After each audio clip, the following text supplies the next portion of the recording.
Hello, everybody, and good evening to another Twitter Space with Dementia UK. This evening, we're going to be talking about our new campaign, which we're really excited that we've just launched. And I'm joined by Claire, who's going to tell us a little bit more about the campaign. I'm also really pleased that this evening I'm joined by Joanna, who is going to tell us a little bit about her involvement in the campaign. What I'd like to do is invite them both up to say hello, and then I will quickly run you through some of the features of how we use Twitter Spaces, and then we'll get on with the discussion. So, Claire, can I invite you up first? Hi everyone, I'm Claire Sandham. I'm the marketing and brand lead at Dementia UK. I've been with the charity for almost a year and I've been working on this campaign for many months. Really pleased to have seen it launch about a month ago. Thank you so much, Claire. Joanna, can I ask you to say hello and check you can speak? Hi everyone, I'm Joanna Malin. I've been helping out with the most recent campaign for Dementia UK. So my mum was diagnosed with dementia 7 years ago, and I found the Dementia UK service just by Googling, really out of desperation, a couple of years ago, and I really wanted to kind of give something back and support the Admiral Nurse service. Thank you so much, Joanna. And it's great to hear that I can hear both of you and you can hear me. So we're all cooking on gas and everything's going well this evening. So, but anybody who's new to Twitter Spaces, you've not been in Twitter Spaces before, I'll just let you know how it runs. I'll host the conversation, so I'm going to ask a couple of questions. If anybody wants to join in at any time, if you're listening and you want to come in and share your story, if you're living with dementia yourself and you want to come and share your story, or indeed if you've got any questions you want to ask, feel free to pop up and do that. The way that you can ask questions is either by requesting the mic, and in the bottom left-hand corner, you'll see a little button that you can press to request the mic, and we'll have a look and hopefully be able to bring you up. I'll try to do it at a time that feels about right, and try to gauge that. The other thing that you've done, you'll be able to do, and I can see a few of you have found this feature already, is you've got a little series of emojis.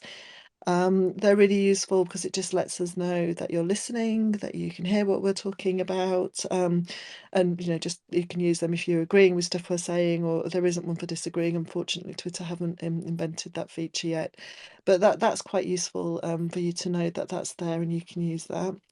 The other thing that you might find helpful is up towards the top, you'll see where it says leave. Don't press that, obviously, but you'll see three little dots and you can press those and that will turn on captions. So if you want to follow what we're saying by reading the space and reading the transcript of what people are talking about, so I know that's a really helpful feature for some people, that's there and you can press that button and you'll get the option to read what we're talking about. So that's about all I'm going to tell you about how to use Twitter Spaces. Well done for everybody who's here in the space because it is still a relatively new feature. And it's great that we're able to host this session and to reach people this way. So I'm going to start off by asking you some questions if I can, Claire, and I'd like to ask you a little bit about the campaign, and then Joanna will come to you and ask about your story. So Claire, can you tell me a little bit about the campaign and what it actually is, kind of the background, the contents, what this campaign's all about? Yeah, of course. I mean, the aim of the campaign was to always raise awareness of Dementia UK and, more importantly, raise awareness of what it is that we do and the impact that we have through our Admiral Nurses. We know that lots of people have heard of the charity, they know about the charity, they've heard the name Dementia UK, but actually, do they know what we do? And do they know that we're a charity, an organisation that can support them for their loved one who has dementia? That awareness isn't where we want to be. And we also know that, since COVID, there are so many families that need to hear this message. That number, 900,000 people diagnosed, that's growing up. We're still kind of living through the after effects and the long-term impact of COVID. And so we really felt that now there's never been a more pressing time really to get the message out there on a really wide basis so that more people are aware that there is support out there for them. Because when they hear there are these specialist dementia nurses, obviously that's something that really appeals to people and they want to find out more. And so that's what we, set out to do when we were planning this campaign. Fantastic, thank you. And for anybody who isn't aware of what Admiral Nurses are, and I know there's obviously lots of people in this space who will be, but potentially there'll be people who won't. And Admiral Nurses are specialist nurses supporting families living with dementia, and the Admiral Nurse model is a model that really supports the whole family and the whole, the people in that person's circle of support, and that includes professional carers through supported best practice activities, and obviously includes families. And so can you tell us a little bit about the message then that the campaign was? We know that it's I Live with Dementia. Can you tell us a little bit about how that message got chosen? How did you come up with that? Yeah, of course. We spoke to lots of people who have been affected by dementia in planning the campaign. We had some interviews right up front with people who had never engaged with Dementia UK or heard of Admiral Nurses. And we also ran some focus groups with some very, very early creative ideas.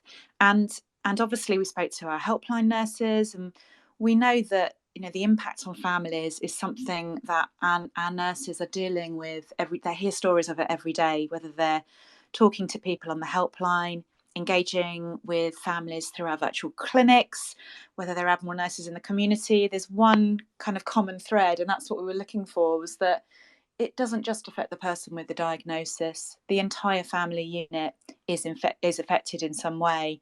And that we were looking for a theme, something that, a kind of an idea that resonated with as many people as possible. And this idea just kind of kept coming up time and time again. And so we've woven that idea into our campaign. And the campaign strapline is, if you love someone living with dementia, you're living with it too. And that's a strapline that runs through all the creative and all the adverts and the videos. And when we had some early creative ideas, which we ran past people, that was the line that they really latched onto. When they read that line, they understood that the campaign was for them and that we were trying to support them. And it was really powerful. And so, we didn't just come up with that randomly. We did a lot of research and we spoke to a lot of people. And actually, the research that we commissioned before we launched the campaign with 500 families affected by dementia completely backed that up. 4 in 5 family carers don't feel able to switch off from their caring duties. 2/3 people say that they're missing out on me time. It all tied together, and so it came together that way. It's so true, isn't it? And because dementia we see this all the time. It affects the whole family. It affects everybody around that person, some to greater and lesser degrees, and and people will have different touch points and different different impacts of that diagnosis. But it's not something that you can keep to yourself. Often it is something that other people will be living with. Can I ask you to tell us a little bit about some of the imagery that was created? Because you've mentioned it a few times, the different imagery, and I know we're going to try and share some of it later on, but if you could just tell us a little bit about that, please. Yeah, of course. The adverts themselves, that you've got to remember with advertising, you've got about 2 seconds to grab people's attention and show. So we were really keen to show everyday scenarios of people living with dementia too, whether they're caring for someone or carrying the burden of a family member with dementia. And so we have 5 different versions of the advert, all showing different types of people who are clearly affected by dementia. We showed all ages. We have an elderly couple in there. We have people in their 40s and 50s in there. And we also felt it was important to show the younger generation. So we have one advert that features a school child in there, to show that it really is felt through the generations. We tested these adverts and people could see themselves in it. We wanted people to be able to see their story in the advert so that it would capture their attention and they'd want to find out more. That was the objective in creating the adverts themselves, and hopefully we've achieved that. I think the one that stands out, and lots of them stand out, but the one with the child, I think that's one that certainly it's the first time I've particularly seen. I've been working in the dementia field for over 20 years now, and it's the first time I've actually seen that kind of image of a child, and yet, we know even in my own family, I've got a 9-year-old son who's living with a grandma with dementia, so it resonates. It's something that we know people are going through and experiencing, and it was quite a brave decision, I guess, to include a small child in that way as well. It's not something I've seen before. No, I think yeah, there's all sorts of challenges when you're working with children in advertising, but we're really proud of the fact that we kept this particular one in. It's one that's really performed very well through the social media advertising. People they're seeing the advert, they're clicking through, and so we're really glad that we kept it in for that reason. It's a really important angle of this particular message. Completely and utterly agree with that. And Joanna, you're being really patient and quiet, but can I just ask you at this point, what was your involvement in the work specifically around the campaign? Yeah, you'll see me and my daughter, who's 17, at the most recent campaign, the sort of advert, if you like, that's gone around on social media. I've also done Joanna's story. So if you look on the Dementia UK website, you'll find that story on there. So that's about the journey that I've been on with Mom. And I've also done some magazine interviews as well, Best Magazine and Chat Magazine, to kind of promote that Dementia UK support even more. That's fab. What was that like? Was that good fun or was it terrifying? You can tell us honestly. How was it doing the magazine stuff and the involvement in the campaign? Um, it's weird, isn't it? Because I walked into Tesco's and saw my face on the front of Best magazine, and that's not something that I get every day. And so my family were having quite a bit of a laugh over it and saying, I'm next to Kate Middleton. I mean, not many people get that kind of 15 minutes of fame in their life, do they? But it's also quite sad that it's for a reason that I would prefer not to have to tell my story. But if it helps, even just one person to feel less alone, that was my aim, really.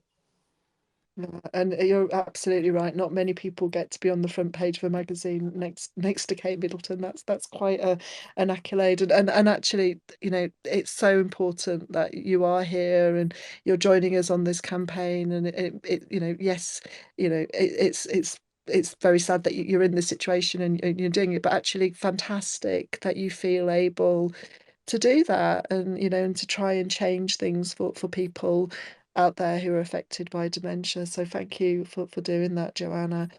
One of the things I'll do in a minute is come back and ask you some questions, if that's okay, a little bit about your story and about the campaign theme and about how you would identify as living with dementia. So if you can just have a little think about that. Can I come back to you, Claire, please? Can I ask you about where people are going to see the adverts? How do people access them? Where are they? Yeah, of course, they're going out across a number of different channels, but primarily they're on Facebook, because what we want people to do, what we're inviting people to do, is to click and sign up to tailored email advice, which will be a series of 6 emails with tailored advice to their situation from our specialist dementia nurses. So digital is obviously somewhere we're going to be, and those adverts are all over Facebook at the moment, targeting the people that we want to target, which is obviously carers of people with dementia. But we've also felt it was important to have some advertising that helped build brand awareness. And that's why you'll also be able to see some outdoor advertising. That's primarily in 7 cities, which I will try and remember them now very quickly: Birmingham, Bristol, Cardiff, Croydon, Sheffield, Liverpool, and Leeds. We have a mixture of bus shelter advertising, screens at the end of bus stops and big screens in city centres, which is really exciting to see. what advertising in that way does is it just kind of helps that brand uplift. It helps people kind of recall, oh, I've seen that campaign. So when it does target them on Facebook, there's a recall there. There's a moment of, where have I seen that? And it does all help with getting people to click through. We're told, also the advertising agency tells us, but that's how it all kind of works together. But we've also used the campaign to develop a whole load of extra content around the campaign to communicate with our supporters, with our partners, with our corporate supporters, with our volunteers, with our campaign network. As a charity, we obviously have a huge network of organisations and people who can help us amplify our message and get the word out there even more. So we've developed this campaign video that Joanna mentioned, that she's part of. We've developed family stories on our website. We have a blog from Hilda, our chief executive, explaining the kind of rationale for the campaign. And there's pieces of Admiral Nurse advice as well, which we have been promoting. There's a whole sort of ream of other content and ways that we can use this this campaign as a platform. And we've also been able to generate some really great media coverage as well. So we've featured across some national, broadcast, regional and trade media outlets as well. So it really has gone far and wide over the last month, which is fantastic. It's live for another 2 weeks, so please do sign up if you haven't, or have a look out for the adverts. It really is about helping more people see that there is support out there for them and getting that message to them. They may not need the support now. As we know with dementia, sometimes you just need to know where you can get that support for when you might need it sometime down the line with your loved one. So yeah, a multiple number of ways that people can see it. Perfect. Thank you so much, Claire. Can I ask you to just repeat again how people can sign up? Because I think that's quite important, that people know how to sign up to get some of that support. Yeah, absolutely. If you go to the Dementia UK website homepage, you'll see the campaign as the first thing on that homepage, I Live with Dementia, or you can go to / I Live with Dementia. And on that page, you'll read a little bit about the campaign, but you'll see a box that says sign up, and clicking there is the best way that people can do that. Perfect. Thank you, Claire. And is that only available for, you said 2 weeks, is the period that's left? Can people sign up after that period? Yeah, I don't think we're going to take it down, because we know that it's really crucial information. I mean, that information and advice isn't going to go away. We're not going to stop offering that advice once the campaign isn't live anymore. So yeah, people will absolutely still be able to access support and advice. Perfect. Thank you so much, Claire. Joanna, I did say I'd come back to you if I'd give you those questions and a little bit of time to think about them. And just whilst you're getting yourself unmuted, and you can tell us a little bit about your experience, if you could, please. I just want to invite anybody else who's listening who might want to come up and share anything about, their own experience, whether they resonate with the kind of campaign headlines, whether they think they're living with dementia, just any feedback at all, or anything you want to share, feel free to join us. You can request the mic. There's the little request the mic button down at the left-hand corner of your screen. You can hit that. You can only do this if you're on a phone. If you're listening on a laptop, or of course if you're listening to the pre-recording, you unfortunately you can't join us again that way. But certainly if you're here live in the space this evening and you feel like joining us and having a conversation and letting us know what you think of the campaign or the strapline, please do feel free to join us. So Joanna, can I come to you, and are you able to tell us a little bit more about your experience, and whether, I guess the question is whether you would say you're living with dementia?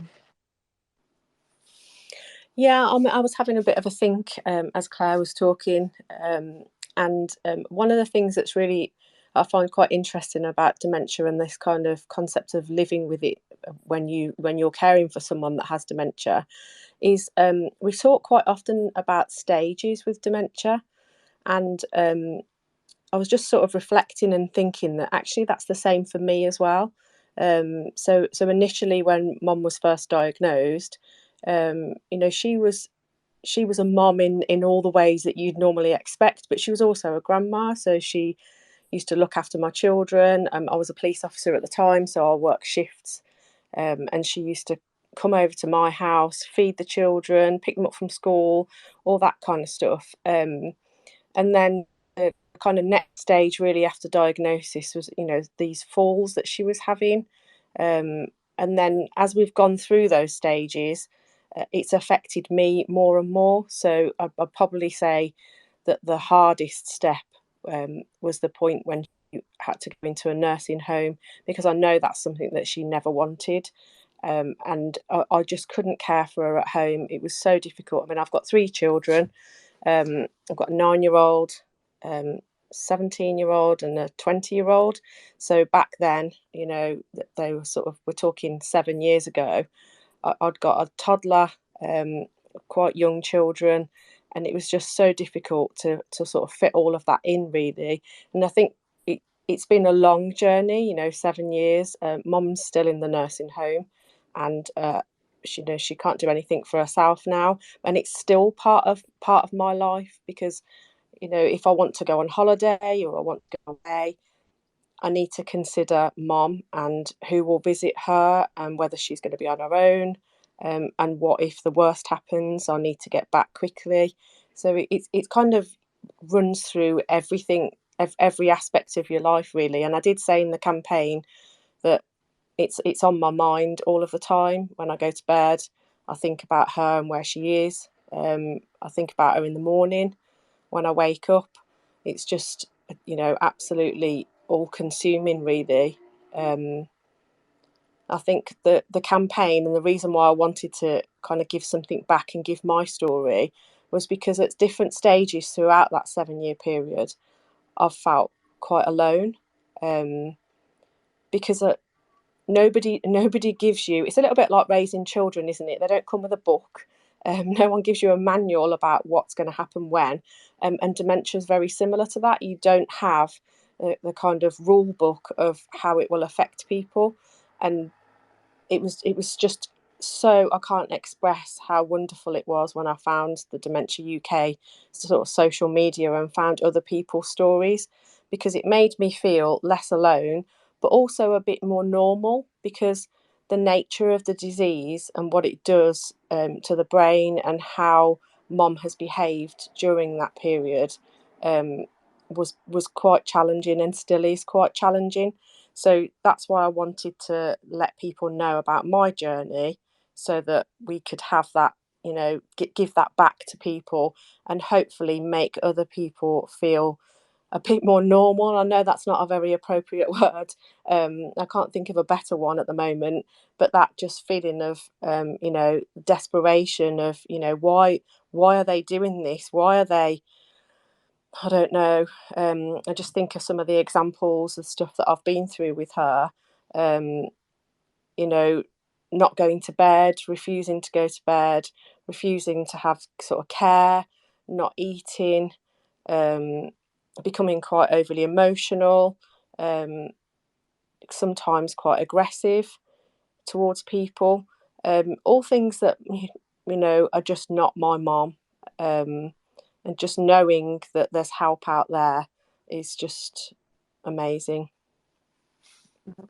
Thank you so much for so eloquently and beautifully sharing your experience. And I think one of there's 2 questions I'd like to ask you, and I guess one of them is a point in a way, is actually you talked about how people go on a journey or things change, and when you get a diagnosis of dementia, you could be living with that diagnosis for a number of years, and you don't know, do you, when you get that diagnosis, how long you're going to be living, how long the person's going to be living with that diagnosis, where they're going to go with that diagnosis, what's going to happen, what symptoms they're going to experience, and how they're going to adjust, or how you're going to adjust to these symptoms, and that can be really, really difficult. So when without that support there to help when you need it, as throughout that journey, it can be really difficult.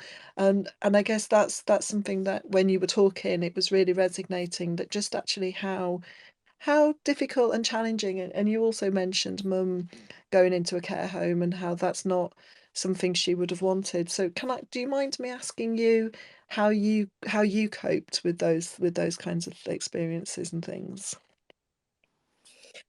Yeah, I think the short answer to that is that I didn't. Um, I really didn't cope, and of course, Mum went into care home in September of 2019, and it was really difficult. She'd been in hospital for a few weeks before. It became really, really evident the months leading up to that the supported living that she was at, just the carers there, through no fault of their own, they weren't trained sufficiently to deal with that kind of escalation in Mom's condition.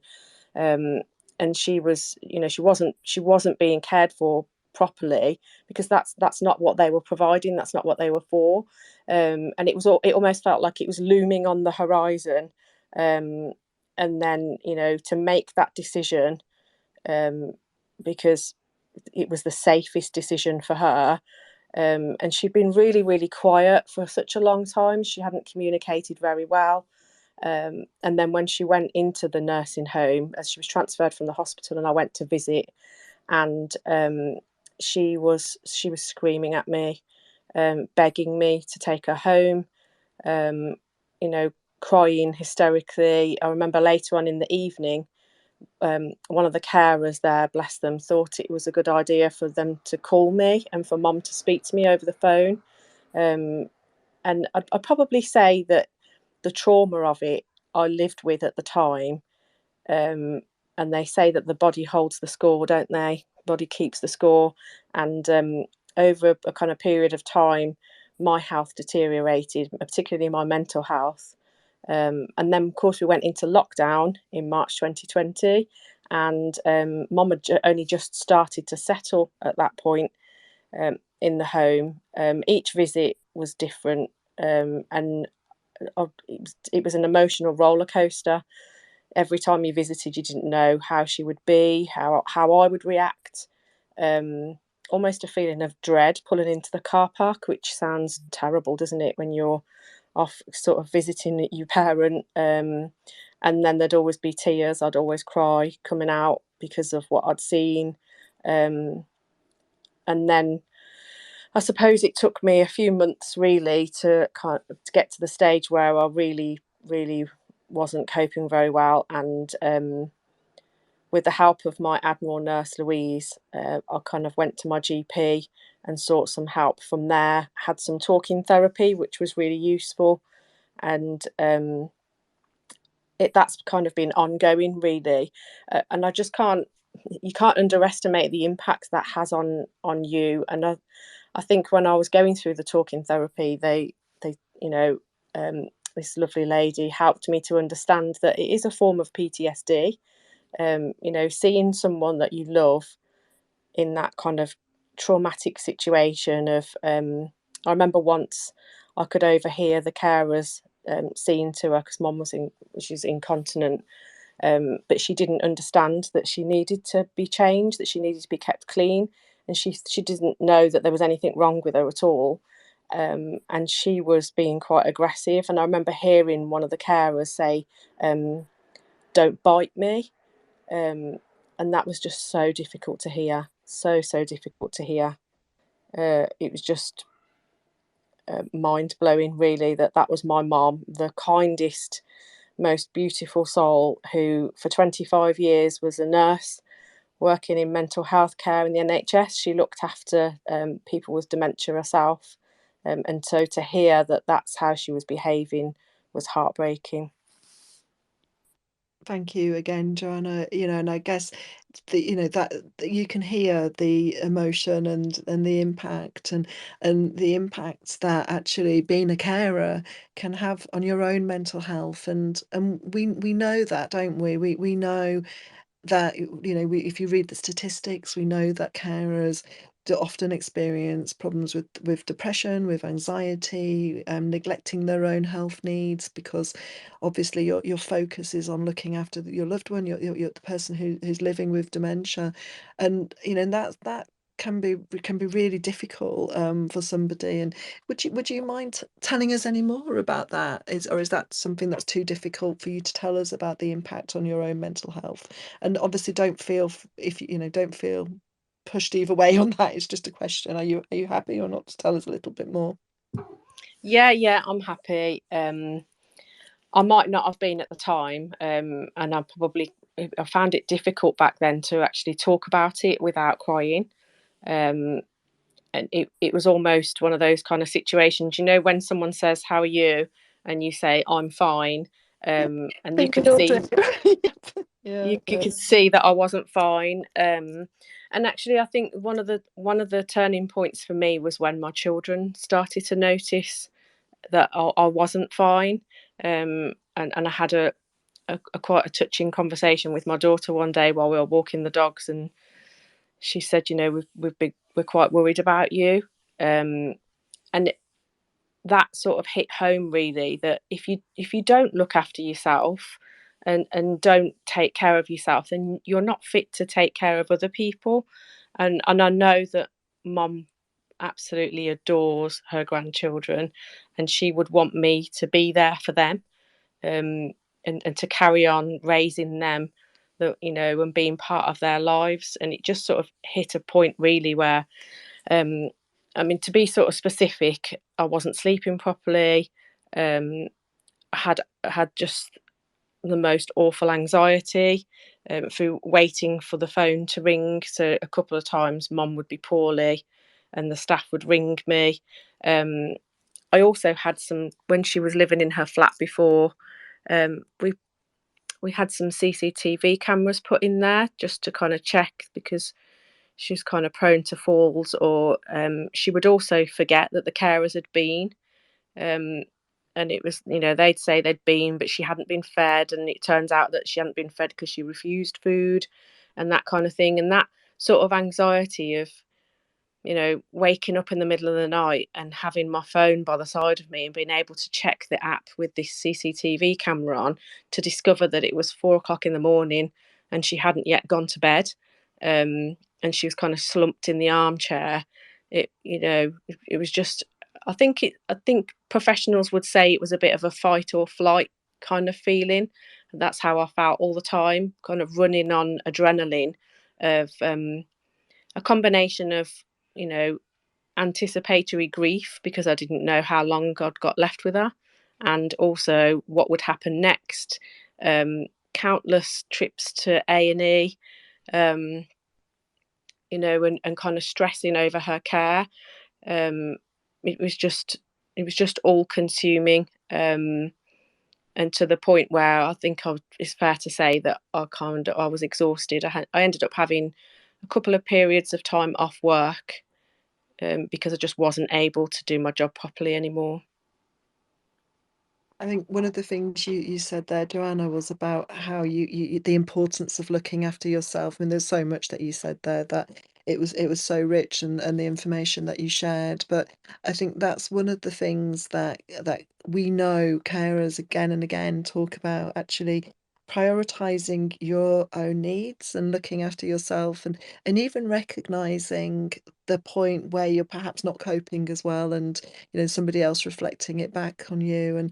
And there's the and you, when you said about if you don't look after yourself, how can you care for others?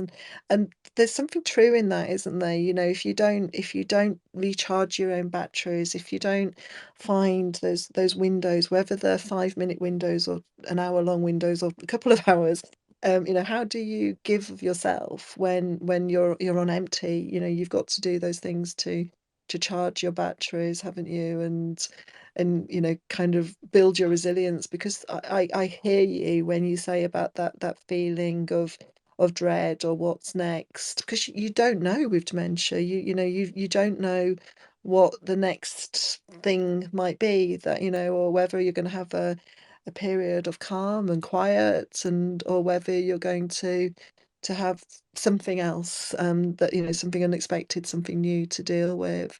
And that can be really hard, and recognizing when you're perhaps not coping anymore, because you just get on with it, don't you? That's what we do. We're very resilient as humans. We tend to be able to get on with things, and and kind of soldier on and stiff upper lip and all of these things. But actually, how do you know when you're not coping is can be quite difficult, can't it? Can I ask about your children, if that's okay? Because you mentioned your children, were they aware of what was going on with mum? My youngest, no, because mom was diagnosed when she was 2.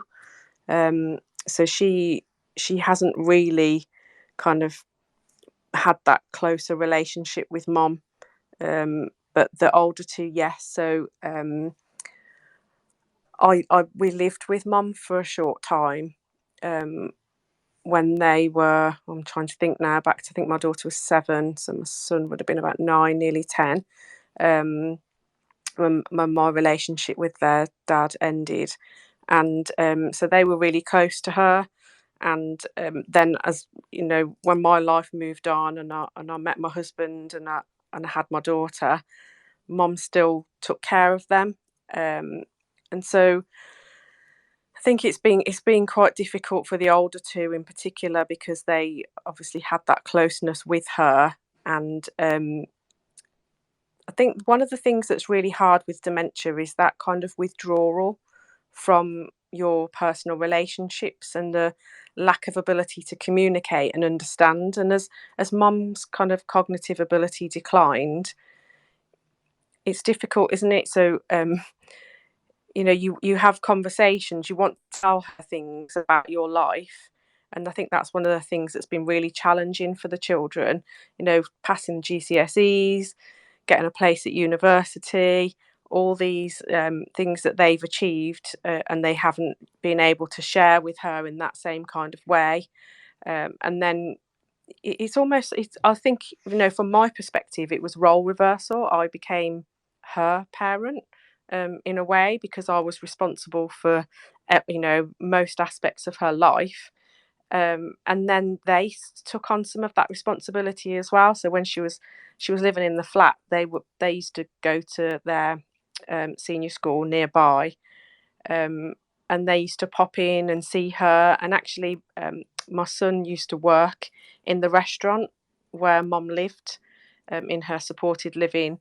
And so she was funny, because the carers used to push her in her wheelchair to take her back up to her flat, and she used to absolutely scream if they wouldn't let her say goodbye to her grandson first. He was her pride and joy. She was so over the moon to see him there. So just not having those relationships, not having that relationship with her anymore, is quite difficult for them. Um, and needless to say, going to visit her in the nursing home, and seeing her in bed, and kind of deteriorate, is heartbreaking. And then difficult for them to see me upset as well. I think when you were talking about how the relationship changes because of dementia, that was a story that from my own family was sort of resonating in my head, and because it does change the relationship. And when my grandma had dementia, and she's been dead many years now, over 20 years, more than that.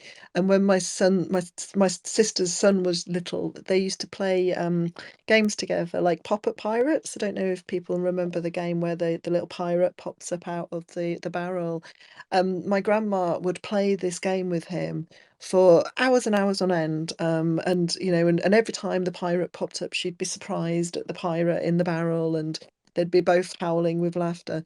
And actually their relationship changed, but in a way that was quite beautiful for them, because she was an adult, she was giving him her attention, she was really engaged in the game and enjoying it. And even, I guess, the fact that your son went and got a job in the home shows that the desire to have that relationship, and the pride that mum felt in him being there. So the relationships do change, but you can still absolutely find sort of windows of joy and moments of joy. And yes, you're going to have periods that perhaps aren't going to be as joyful, but it does hopefully there'll be that balance, and those kind of moments where you can see that connection, and you can really see that link and that joy and that positive relationship still very much intact.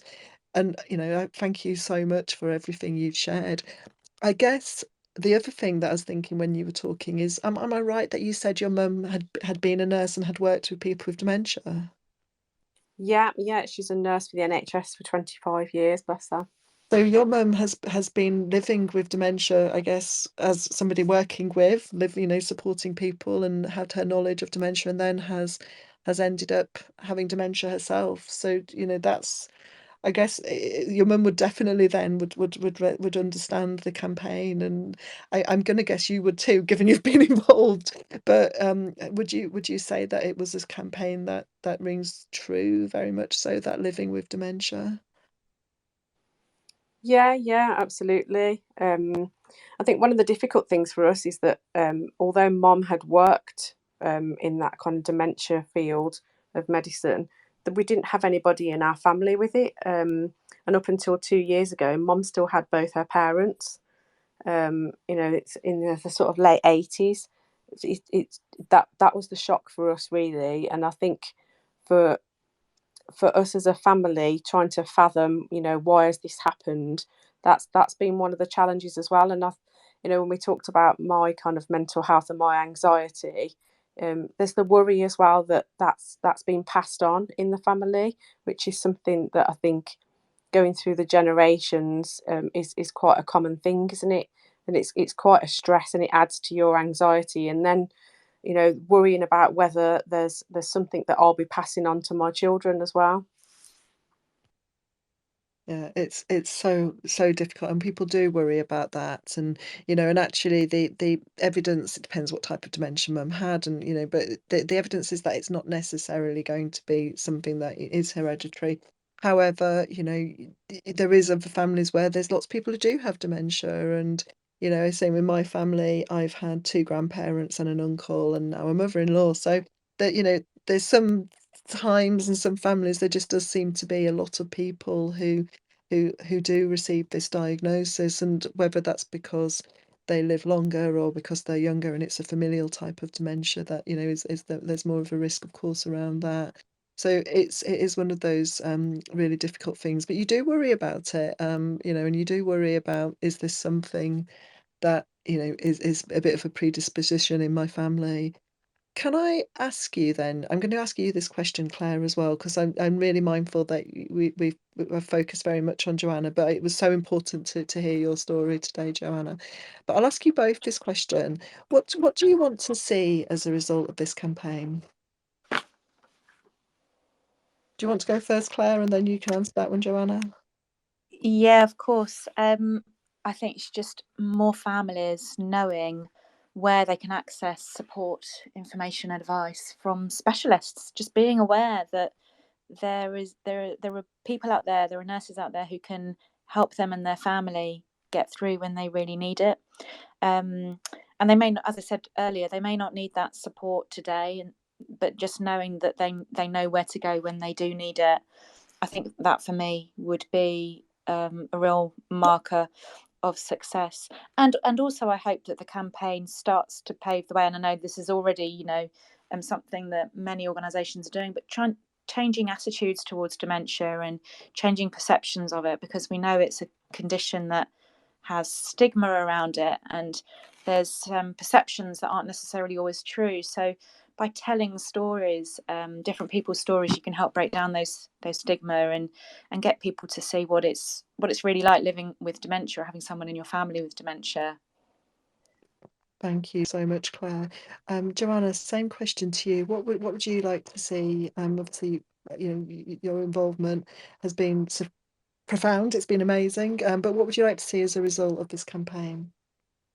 I think my answer to that is twofold, really. Similar to Claire in terms of, my experience when Mom was first diagnosed, getting a referral to neurology, having scans and tests and that kind of thing. And I was told by the consultant, that there is no cure, there is no medicine. Your mom will deteriorate, and you need to get her the best care. And that's all I was told.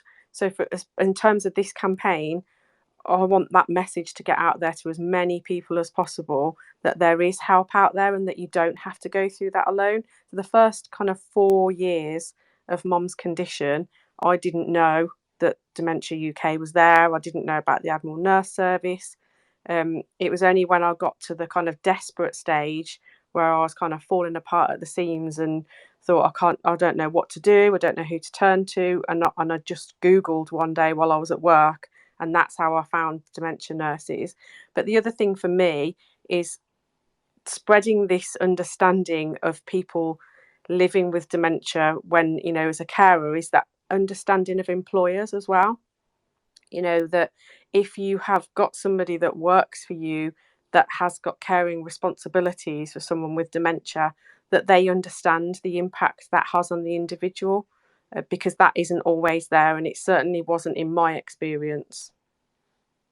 Yeah, you're so right with the workplace, because of course I hadn't even asked you that question, Joanna. So, but actually, if you're still working and you get this diagnosis, or your loved one gets this diagnosis, how do you cope? How do you carry on your work? And we hear on our helpline from families all the time who say, they don't want to tell their boss, they're worried about any kind of, implications that might have in telling that. But also, if you're working, and I spoke to a gentleman this week who was telling me it was his mother was phoning sort of every half an hour. She was phoning him, and how do you concentrate on your job if you're being having a phone call every half an hour, and how do you actually cope with that? And especially if you've got a boss who, obviously they're focused on the results and getting, whatever work you've got to do done, but actually if they're perhaps not really getting what's going on for you, and you can have a policy that sits on a shelf, but actually it's about having the leadership in place to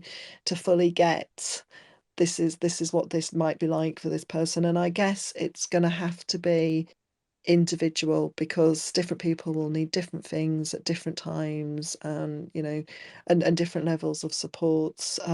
So thank you for reminding us about working carers, because that's a huge sway of people who are working, holding down a day-to-day job, but also caring for somebody. So thank you for that reminder there. Naomi, I know you requested the mic to come up and speak, and we're into about the last 10 minutes, but the floor is yours. How can we help you? Thank you for joining us. I'm just thank you so much for inviting me to speak. I was just wanting to respond just briefly to the speaker who was concerned about the fact that their mother had dementia, and their own concerns about eventually ending up with the same diagnosis. And I've been doing a lot of research into this exact area, and there is a huge amount of research now that shows that at least 40% of dementia is potentially preventable through modifiable risk factors. And there was a wonderful paper published in The Lancet in 2020 by Jill Livingston and a whole bunch of other neuroscience researchers and Alzheimer's researchers. And there are various strategies now that we can use to help reduce our risk of dementia, but the aim is to start as soon as possible. Now, that doesn't mean that it's too late if you start later. It's never too late. The research is saying it's never too late to start. And even even once people have the start of cognitive impairment, you can reverse elements of that. Sometimes some cognitive impairment is absolutely reversible, but you can certainly slow down the progression too. So I'm just keen to emphasize to people that a dementia, even if there's a dementia diagnosis, it's not game over. And certainly if you have dementia in your family, it's even more important that you make sure that you're aware of the lifestyle factors that you could be doing, things that you could be doing differently to try and reduce your own risks. Thank you so much, Naomi. And this is it's absolutely you're spot on, aren't you? You know, that you know, we know 40% around about that are preventable, and that's huge. That's a massive number of people who, you know, if they can take the right steps, potentially will reduce their risk. And you know, I guess the adage that we often hear is, if it's good for your heart, it's good for your head, and you know, and it's about doing things to look after your heart. I'll have a look and That's see. exactly it. Yeah. You know, because it would be really useful to share that into the nest. And I don't know if you know how to do that, but there is some research around there. I know the Alzheimer's research, for example, have got lots of information on their website, and others included as well, that really outlines some of the steps you can take. Yeah, I've got tons, and I'm very, very glad to share with anybody who Feel would like it. Yeah, So but if the you've got a way easiest for way, me to share that, yeah, I'm very happy to. perfect. Thank you, Naomi. So the easiest way to do it is to share it into the nest, which is, if you see on the top of this space, Yeah. you've got the where people can share. And if you've got stuff on Twitter, feel free to share it into this space. Alternatively, because we are getting into the last 5 minutes, you know, we can share resources afterwards, because of course, you know, we've said earlier on, there's no cure for dementia, and if you can prevent yourself getting it in the first place, or prevent your loved ones getting it, then that's absolutely going to be the best way of, I guess, not living with it, because you it won't hopefully be something that you have to live with, if you manage to take those steps to prevent it Absolutely, in the absolutely. I first. think, and I think it's so important, because again, still so few people realise that lifestyle factors actually do make a difference, and that the evidence is very much there, and that while the drug treatments are not yet there, sadly, the lifestyle factors can make a very big difference, and they're entirely accessible, and most of them are free, and it's just a case of knowing what you can do, that will make a difference. Yeah, absolutely. Thank you so much for reminding everybody about that, Naomi. It's so incredibly important. And I guess, just to remind people again, you know, if you already have dementia in your family, if you are already living with dementia, I think when you were talking, Joanna, you talked about getting some support, and the difference that actually made to you. And I think that's often the key thing. You know, ideally, don't live with this diagnosis alone. You know, get some support, get some help. You know, I know, Joanna, you mentioned speaking to your GP, who was able to refer you on to the local Admiral Nurse service. So in lots of areas across the UK, we do have Admiral Nurses working, who can provide that face-to-face, one-to-one support to families, and you can access them. Have a word with your GP. If they're in your area, the GP will be able to facilitate that referral for you. If you haven't got an Admiral Nurse in your area, if you have a look on our website, and again in the nest, which is the little thing at the top that you can scroll through, I've shared a little tweet with a link to some of the sources of support that we've got available. So you can have a look at that. You can, we've got virtual appointments that you can book, where a nurse will phone you back or Zoom you back, and have that conversation with you. And we've also got our helpline, which is available. So if you've been listening this evening, and you know you want to talk to somebody, you want some more support, or you maybe identify, like when Joanna was talking around the impact this might be having on your own mental health and your own well-being, don't sit on your own with that. Please do get some support. Reach out. We're more than happy to speak to you, to try and help you, whether that's on an ongoing basis, in a face-to-face capacity, or whether that's via one of our helpline digital methods of communicating with people. So please do reach out that way. We're in the last minute, so thank you everybody for joining us. The next month's space, we're going to be talking about Lewy body dementia, which is a different type of dementia. So if you can join us for the next space, please do.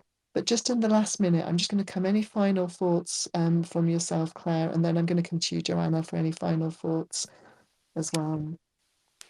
Yeah, thanks, Vic. Just to say, if anyone hasn't seen the campaign, do check it out. Do visit our website and have a look, and sign up. And equally, if there's any feedback that you've got, we're really open to hearing it, because we're already planning phase 2, and we're thinking about how we can continue this campaign later this year. So any feedback, you can feedback via the Dementia UK direct messages perhaps, and or contact me on LinkedIn. Perfect. Thank you so much, Claire. Joanna, any final thoughts? Yeah, I just want to add to the comments that you made about get people that might be listening that feel that they might need some support themselves, or they've got questions about their loved one. One thing that I didn't mention was the amazing helpline that is staffed by Admiral Nurses, and I've used that service quite a few times, particularly in lockdown, when I was unsure of some of the policies and the procedures. So some of the technical things that you don't even know that you need to know in terms of like providing care, funding, all that kind of stuff, behaviour of your loved one, whatever it is, those experts will help you. And it's just so easy to find the number. Just Google it and it's on the website. Thank you so much, Joanna, for reminding everybody of that as well. Well, all that's left is for me to apologise for the technical difficulties we had at the start of the hour. That was me trying out something new, and it clearly didn't work. So apologies for that. Thank you, everybody who listened in this evening and for joining us. Thank you, Joanna. Thank you, Claire. And obviously, thank you, Naomi, as well, for joining us. I will be ending the space in a minute, and hopefully see some of you next month.